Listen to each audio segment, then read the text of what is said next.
sorry to show you such disturbing images over the past few days. But what happened to Lula Cunningham on November 4th, 1994 was disturbing.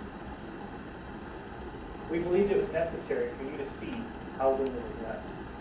Her pantyhose were down. She was laying in the street. One foot on the curb, one foot in the gutter. Her clothes were strewn around, but not run over. Her shoes were never found.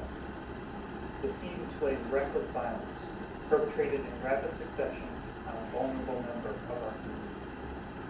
It was also necessary to show you the extent of Lula's injuries. Dr. Tranquita testified that the injuries he observed on Lula are recent. For example, linear and crescent-shaped abrasions on her neck are consistent with strangulation, either from an assailant or as Lula attempted to remove hands from her neck. There are substantial lacerations to her liver, indicating high energy blunt force trauma. Abrasions on her back are consistent with car tires or the underside of a vehicle. Grease marks on her buttocks are evident, as her pantyhose were never pulled up. Further, blood patterns on her face and clothes show all the blood was pooled on the left side of her body. This confirms that Lula was killed in the same place she was found. Both Dr. Tranquita and Dr. Figueroa Soto confirmed that Lula was standing when she was struck by a motor vehicle and killed.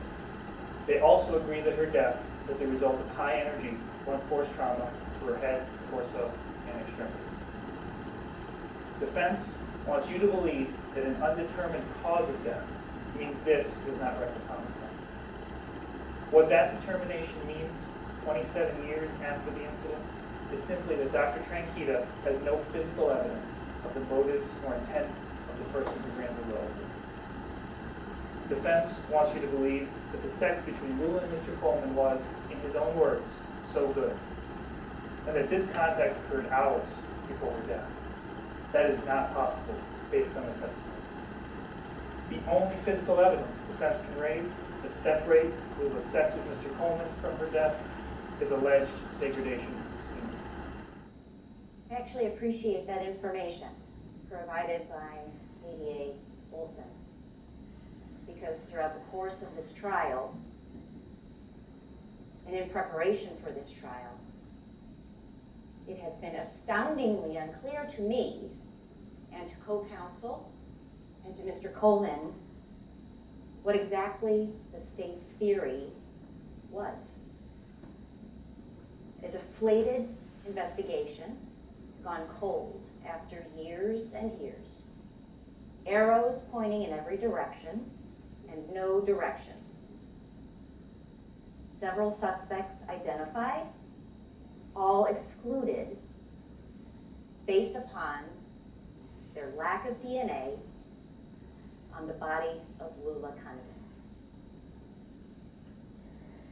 Then a DNA signpost provided a name, Willie Coleman. Mr. Coleman came into this picture 21 years after Ms. Cunningham's body was found in the 1600 block of Freeport Road, November 4 of 1994. Nothing else links these two people together. 15 witnesses were called during this trial.